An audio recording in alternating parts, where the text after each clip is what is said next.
Palhetas. Distribuição Sinapse. O sabor do imóvel.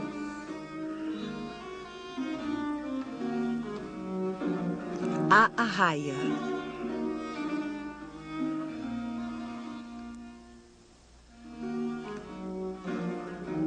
Jean-Siméon Chardin.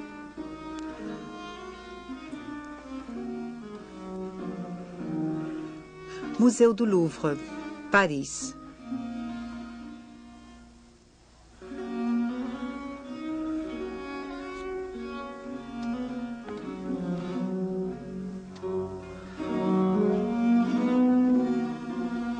Um entablamento de pedras em torno de um nicho na parede.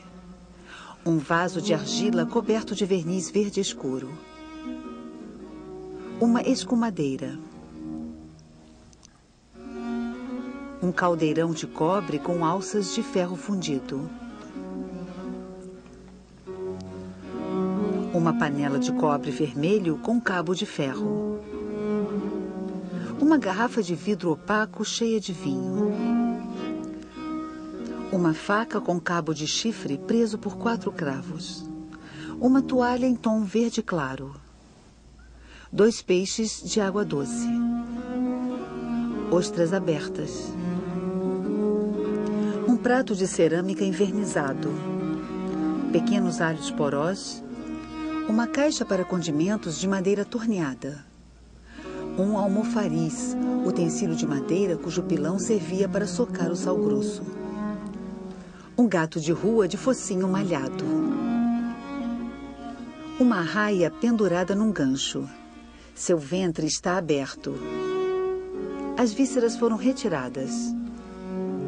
É uma fêmea. O saco com o ovo foi mantido. O rabo curvado aparece acima da panela.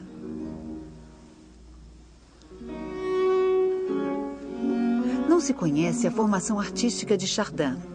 Ele entra nessa carreira de forma estrondosa em 1728, aos 28 anos. Encorajado pelos elogios de vários artistas, Chardin decidiu se apresentar à Academia Real, mas desejando conhecer as opiniões de seus principais integrantes, ele lançou mão de um pequeno estratagema. Colocou seus quadros como se por acaso na primeira sala e posicionou-se na sala seguinte. O Sr. de L'Argillière, excelente pintor, um dos melhores coloristas e dos mais sábios teóricos sobre os efeitos da luz, chega à primeira sala. Impressionado com os quadros, ele os analisa antes de seguir para outra sala, onde estava o candidato. Ao entrar, disse ele: "Você tem ótimos quadros, com certeza são de algum bom pintor flamengo. E a escola de Flandres é uma excelente escola para a cor. Bem, mas agora eu gostaria de ver as suas obras."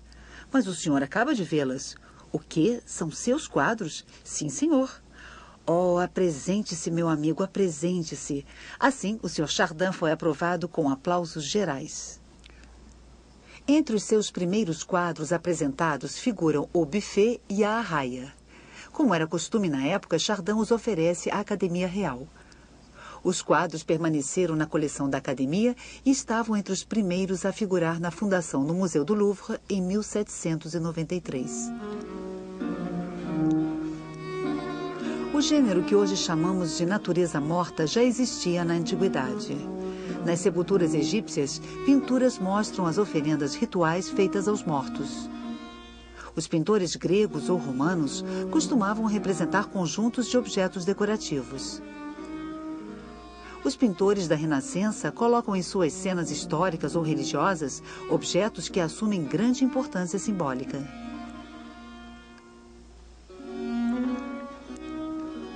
Os holandeses chamam esse gênero de stilleven, natureza imóvel. Frutas, flores, refeições servidas, ourivezarias, cristais refletem a atenção dada ao acúmulo de riquezas. Às vezes, essas composições adquirem um sentido moral. A prata ou o ouro traduzem a futilidade das riquezas. A ampulheta e todo tipo de relógios, a brevidade da vida. As bolhas ou o cristal, a sua fragilidade.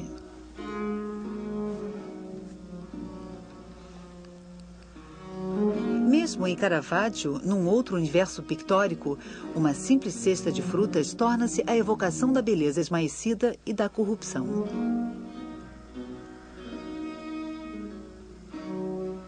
A pintura torna-se meditação para Philippe de Champaigne e Lubin Bogin. No início do século XVIII, na França, a pintura das coisas mortas e sem movimento não é das mais apreciadas. Quando Chardin entra para a academia, ele é recebido na categoria mais baixa. Só muito mais tarde, em 1756, a palavra natureza morta surgiria em francês.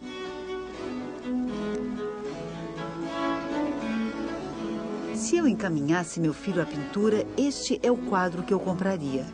Eu diria a ele: copie isto para mim. Copie mais uma vez. Mas talvez a natureza não seja mais difícil de copiar. É que esse vaso de porcelana é de porcelana. É que essas azeitonas estão realmente separadas de quem as vê pelo líquido em que estão mergulhadas. É que basta apanhar esses biscoitos e comê-los, essa laranja e espremê-la, esse copo de vinho e bebê-lo, essas frutas e descascá-las, esse patê e passar a faca. Neste quadro vê-se a harmonia das cores e dos reflexos. Oh, Chardin, não é o branco, o vermelho ou o preto que você mistura na paleta. É a própria substância dos objetos. É o ar e a luz que você apanha com a ponta do pincel e coloca na tela. Depois que meu filho tivesse copiado e recopiado essa parte, eu lhe mostraria do mesmo mestre a arraia sem as vísceras. O objeto é repugnante, mas é a própria carne do peixe, é a sua pele, é o seu sangue. Seu aspecto verdadeiro não teria melhor efeito. Sr. Pierre, olhe bem para isso quando for para a academia e aprenda, se puder, o segredo de salvar pelo talento a aversão a certas naturezas. Não se conhece essa magia. São camadas espessas de cores aplicadas umas sobre as outras, cujo efeito transpira de baixo para cima. Outras vezes, dir-se-ia que foi um vapor soprado sobre a tela, e outras ainda que aí se jogou uma leve espuma. Aproximem-se. Tudo se mistura, se reduz e desaparece. Afastem-se. Tudo se cria e se reproduz. Diderot sente-se fascinado pelo pote de azeitonas e pela arraia, o que o leva a questionar-se sobre a essência do realismo. Durante muito tempo será um dos quadros diante do qual mais visitantes se deterão no Louvre. Durante a primeira parte de sua carreira, Chardin dedicou-se às naturezas mortas, ao essencial do conjunto de objetos domésticos e, algumas vezes, aos animais. Cesta de uvas. Lebre morta.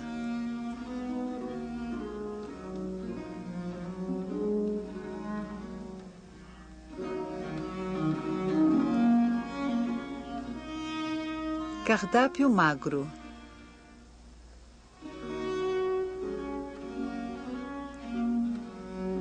Cardápio gordo.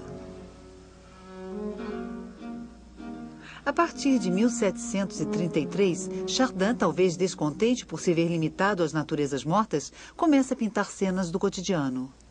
Mulher fechando uma carta. O castelo de cartas. Garota com peteca e raquete.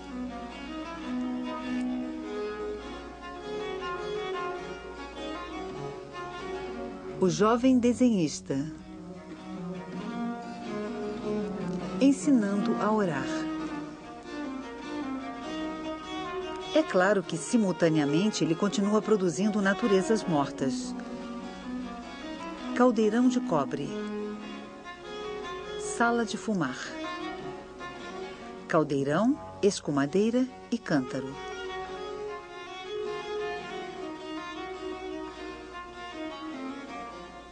As naturezas mortas do fim são bem mais suaves e despojadas.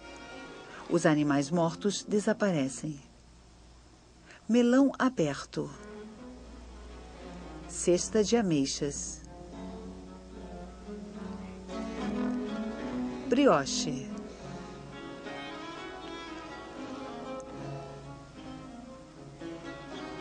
Copo de prata.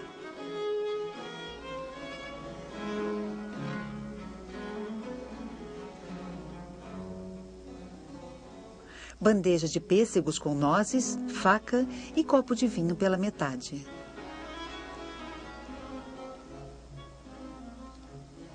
Chardin pintava sempre a partir de um modelo. Como Vermeer, ele utilizava os utensílios encontrados em casa. Assim, todos os utensílios de cozinha de A Arraia serão vistos depois em outros quadros. A escumadeira, o caldeirão de cobre,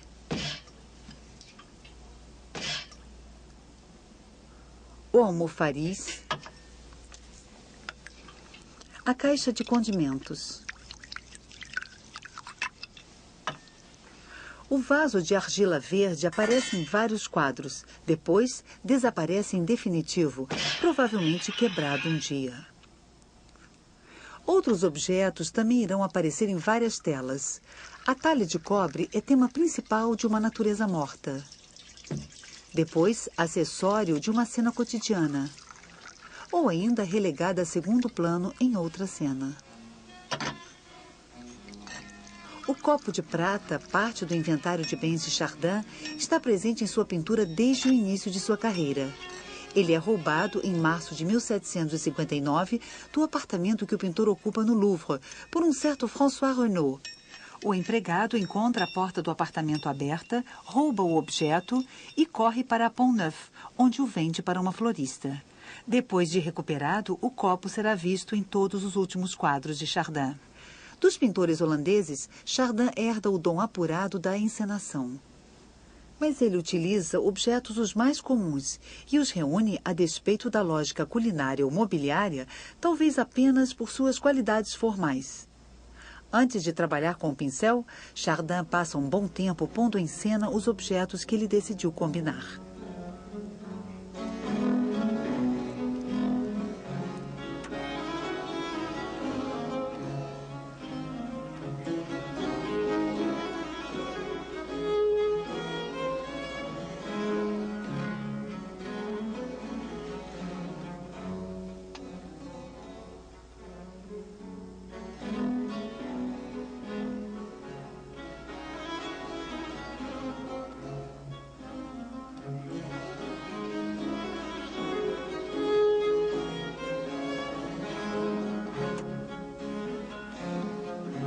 Os autores de naturezas mortas das gerações anteriores davam profundidade aos quadros adotando uma visão de mergulho.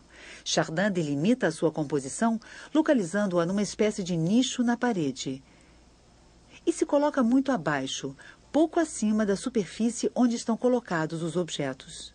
Assim, os objetos são vistos quase que de perfil e a profundidade é bastante reduzida. Esse dispositivo evoca uma cena de teatro e os objetos são colocados nesse quadro como seriam situados os personagens em uma cena dramática. Os pintores que pincelam grandes cenas heróicas são reconhecidos pelos gestos, pelos rostos, pelos cortinados, pelos acessórios, como Poussin e Rubens. Aquele que põe em cena objetos que ele precisa imitar da melhor forma possível corre o risco de ser condenado ao anonimato. Mas um quadro de Chardin é logo identificável. Diderot, atônito, não consegue analisar o estilo do pintor.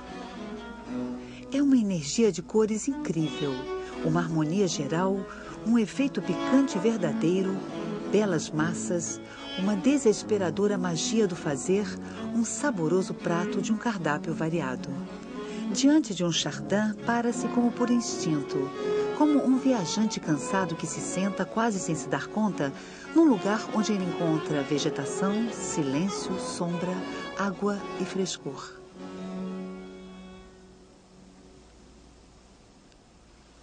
O entablamento marca profundamente a horizontal. Essa horizontal é repetida pela junção das pedras da parede. Um pequeno deslocamento na linha das pedras e uma zona de sombra acentuam a profundidade. Nesse quadrado, os objetos estão dispostos de modo regular. Várias formas cheias, verticais e várias oblíquas. A arraia ocupa exatamente o meio do quadro. Ela desenha um triângulo cujo topo se situa na mediana. Essa forma triangular é retomada com frequência por Chardin, de forma bem dramática nas patas da lebre morta, ou de modo mais suave na forma da cesta de ameixas. Outra presença constante é o oblíquo, que corta as horizontais e as verticais.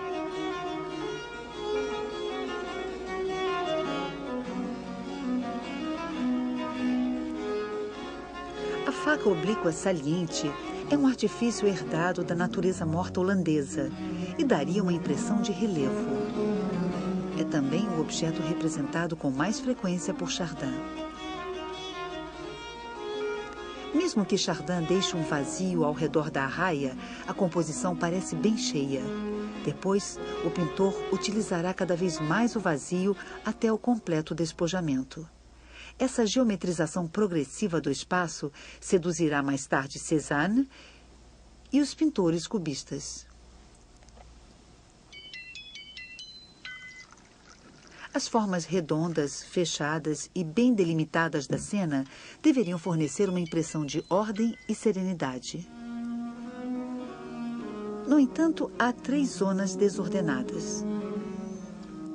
A toalha torta e amassada que envolve a panela e a faca. As ostras que o gato em movimento derruba.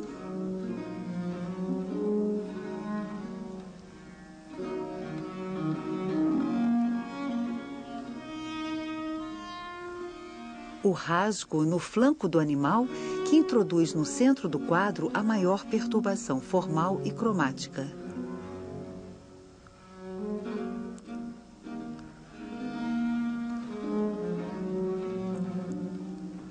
Sobre uma tela de granulação média, Chardin aplicava um forte preparo à base de cola e de uma mistura de branco de chumbo e de castanho avermelhado.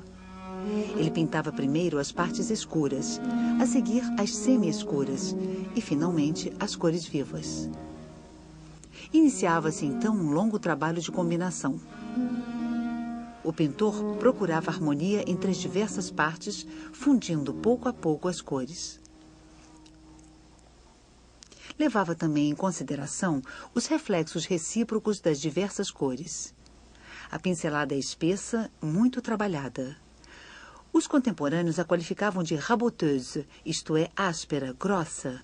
Diderot percebe que o vigor da pincelada impõe uma visão de distância. O fazer de Chardin é especial. Ele tem a ver com algo que de perto não se sabe o que é. E à medida em que se afasta, o objeto se cria e acaba sendo o da natureza. Por vezes também ele agrada tanto de perto quanto de longe. A gama cromática de arraia parece a princípio restrita, com predomínio do castanho ocre. Analisando os detalhes, porém, descobre-se que pelo jogo das fusões, vários tons contribuem para os efeitos coloridos. Verde para os alhos porós ou vaso. Castanho para o prato, o almofariz e a caixa de condimentos. Cinza azulado para a lâmina da faca e certas sombras. Ocre amarelo para as partes finas da arraia ou a rolha de cortiça. A toalha, a pele do gato e a pele da arraia formam manchas mais claras que contrastam sobre os fundos escuros.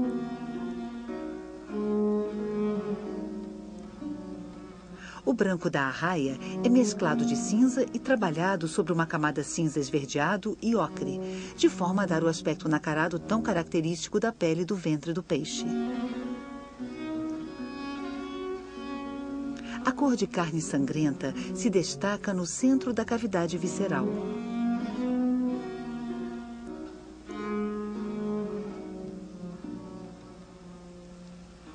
Ecos discretos dessa grande ferida vermelha, uma mancha de sangue sobre a barbatana e marcas sobre o cabo da faca.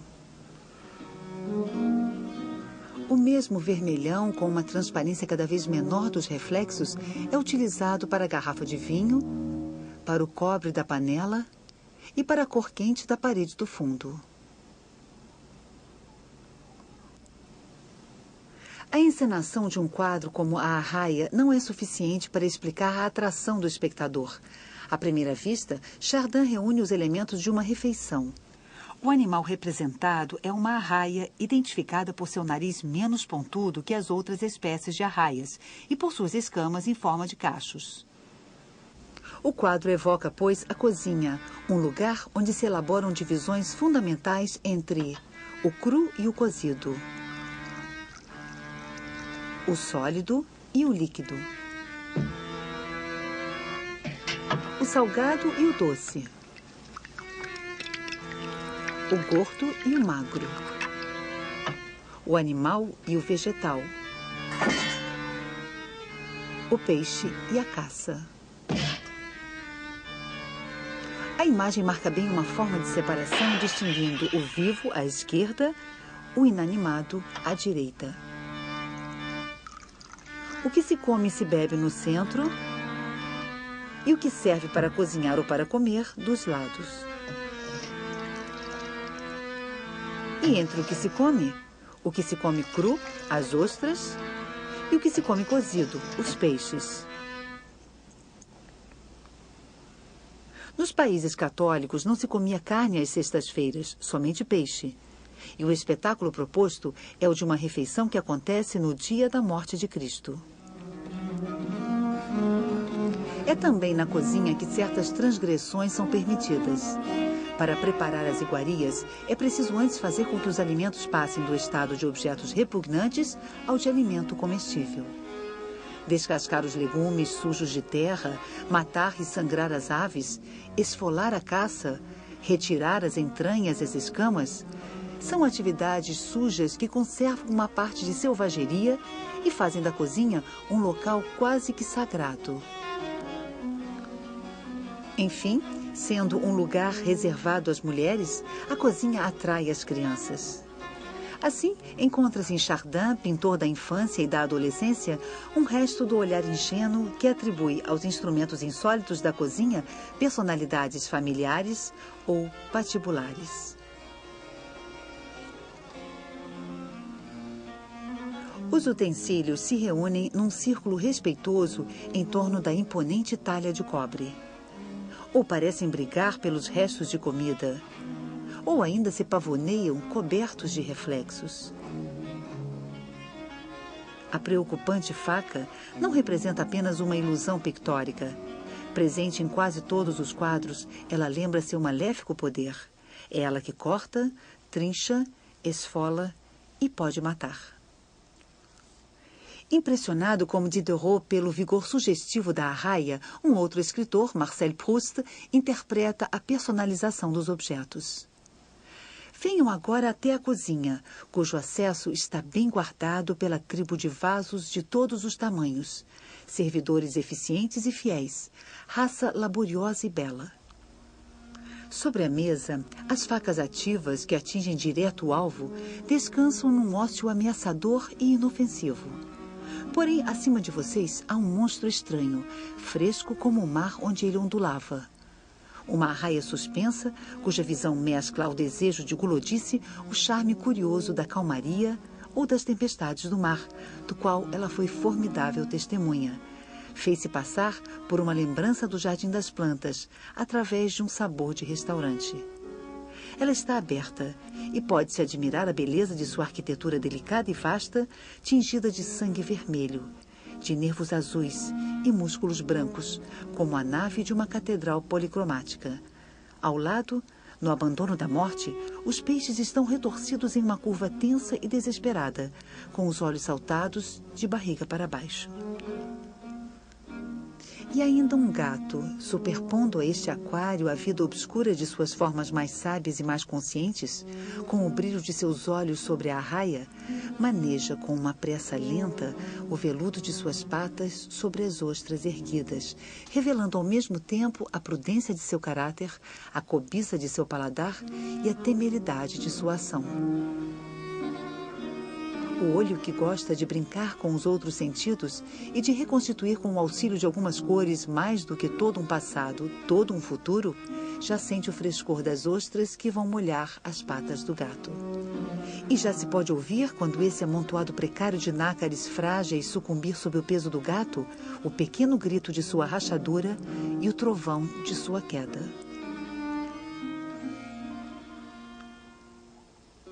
O gato é o único ser vivo do quadro. Ele é uma ameaça. Todos sabem que ele gosta de peixe, cru ou cozido, e provavelmente também das ostras. Animal familiar, amado por Chardin, ele também é, de certa forma, feiticeiro. Ele enxerga à noite e compactua com o diabo. Ele desfaz a bela ordenação dos objetos feita pelo pintor. É um jovem gato desobediente e bagunceiro. Ele faz literalmente a maior bagunça.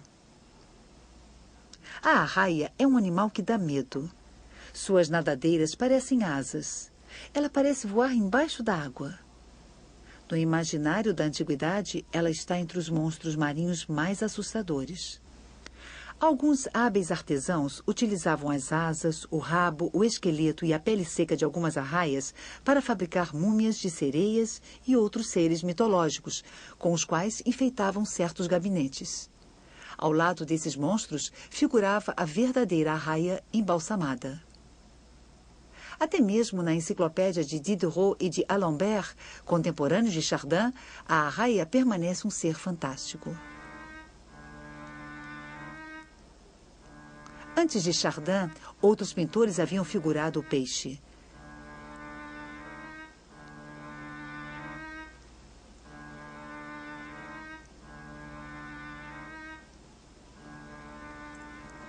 O próprio Chardin retomaria o tema várias vezes, colocando, porém, o animal de perfil.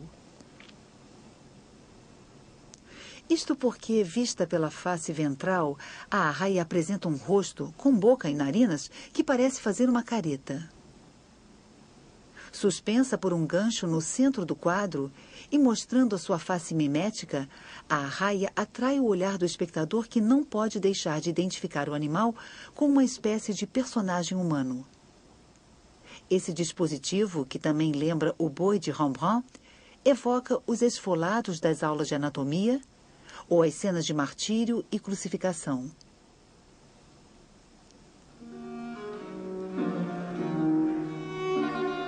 A faca, cuja lâmina ensanguentada está escondida sob as pregas da toalha, e que talvez tenha servido para retirar as vísceras do animal, aponta para o centro, como um instrumento de tortura ou como a lança que perfura o corpo de Cristo.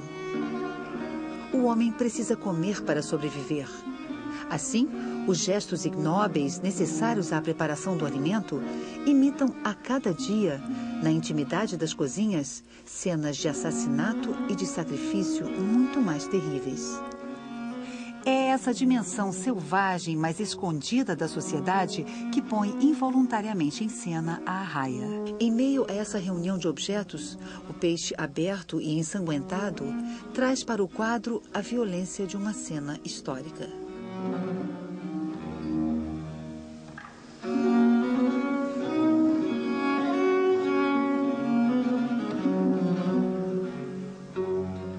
Versão brasileira Audio News.